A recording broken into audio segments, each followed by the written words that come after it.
ஆடிய திருப்பாதம் அம்பலத்திலே நின்ற அண்ணாமலையாரை கைதொழுது. அகத்தியர் கும்பமுனி, குருமுனி, பொதிகை முனி, தமிழ்முனி, சித்தமுனி என்றெல்லாம் அழைக்கப்படுகின்றார். வர்ண மித்திரர்களின் வீரியத்திலே தோன்றி கும்பத்திலிருந்து வெளிப்பட்டதால் அகத்தியருக்கு கும்பமுனி என்ற திருப்பெயர் ஏற்பட்டது.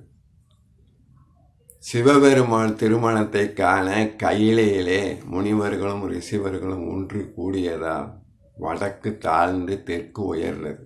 அதனை சரிப்படுத்த அகத்தியர் ஒருவரால் மட்டுமே முடியும் என்று எண்ணிய சிவபெருமான் அகத்தியருக்கு தென் திசையிலே உனக்கு திருமண காட்சி அளிப்பேன், ஆகவே நீ தென் திசை நோக்கி சென்று நிலத்தை சமன்படுத்து என்று கட்டளையிட அகத்தியரும் சிவபெருமானின் கட்டளையை ஏற்று தென் திசை நோக்கி விந்திய மலை காடுகளின் வழியாக வரும்போது வாதாபி, வில்வலன் என்ற 2 அரக்கர்கள் மனிதர்களை கொன்று தின்று கொடுமைப்படுத்துவதை அறிகின்றார் அகத்தியர். அதாவது வாதாபியை ஆடாக மாற்றி வருகின்ற மனிதர்களுக்கு விருந்து படைப்பான் வில்வலன்.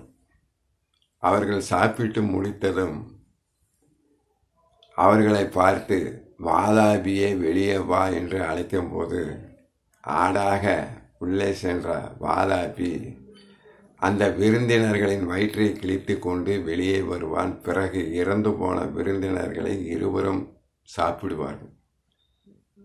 அதே மாதிரி அகத்தியர் அந்த பகுதி வழியாக வந்தபோது அகத்தியருக்கு வாதாபியை ஆடாக மாற்றி விருந்து படைக்கின்றான் வில்வலன். அவர்களுடைய சூழ்ச்சியை அறிந்த நமது அகத்தியர் வயிற்றை தடவி வாதாபி ஜீரணம் ஆவாய் என்று கூறுகின்றார்.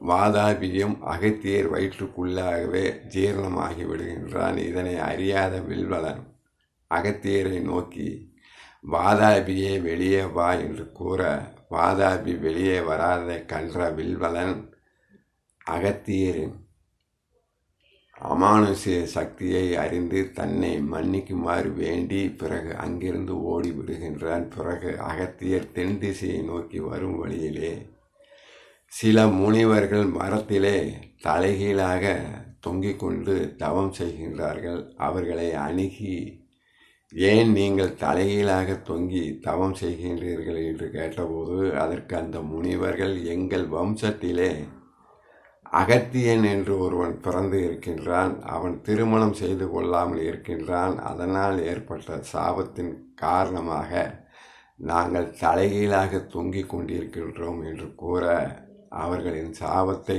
நீக்கும் பொருட்டு அகத்தியர் விதர்ப்ப தேசத்து மன்னனுக்கு யாகத்திலே பிறந்த உலோபமுத்திரையை திருமணம் செய்து அவர்களின் சாபத்தை போக்கி மறுபடியும் தனது சீடர்களுடன் பயணத்தை தொடர்கின்றார். அப்போது தனது சீடர்களில் ஒருவரான திறன தோமாக்கினி என்று அழைக்கப்பட்ட தொல்காப்பியனை அழைத்து உலோபம் முத்திரையை முன்னும் பின்னும் 4 அடி தள்ளி அழைத்து கொண்டு வா என்று கட்டளையிட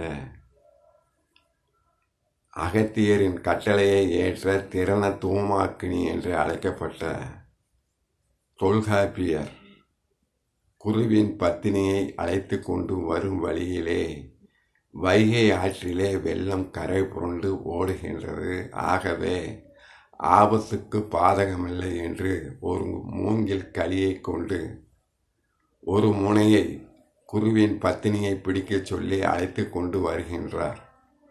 அதனை அறிந்த அகத்தியர் உங்கள் இருவருக்கும் சொர்க்கம் கிடைக்காது என்று சாபமிட பதிலுக்கு ஒரு தவறும் நாங்கள் செய்யவில்லையே, உங்களுக்கும் சொர்க்கம் கிடைக்காது என்று தொல்காப்பியர் பதிலுக்கு அகத்தியருக்கு சாபம் இடுகின்றார். பிறகு தொல்காப்பியர் தான் எழுதிய இலக்கண நூலை ஆய்வு செய்யுமாறு அகத்தியரை கூற அகத்தியர் அதற்கு மறுத்து ஆதாங்கோட்டாசிரியன் என்பவனை தொல்காப்பியரின் நூலை ஆய்வு செய்ய அனுப்புகின்றார்.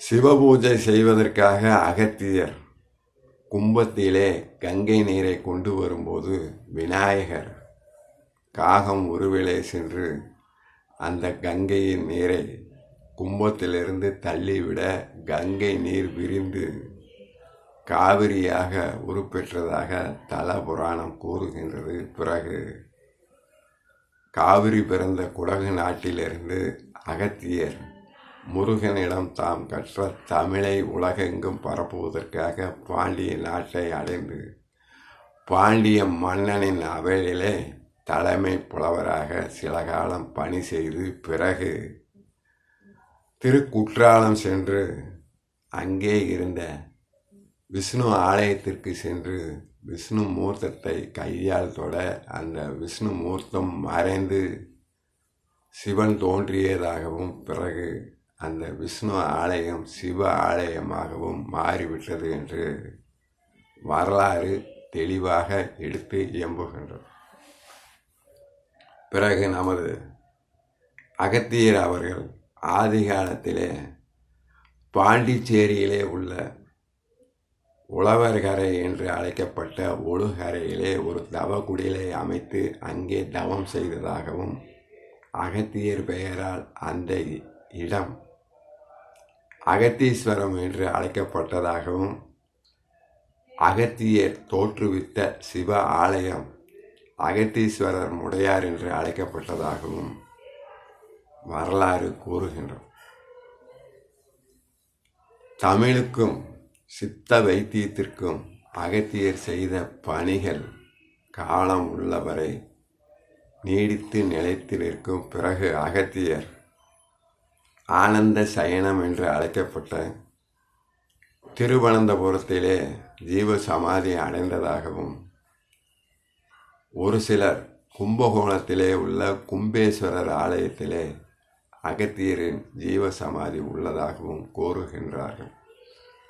பொதிகை முனி, தமிழ் முனி, குருமுனி, சித்தமுனி என்று அழைக்கப்பட்ட அகத்தியர் தமிழின் முதன்மையான தொன்மையான முனிவராவார்.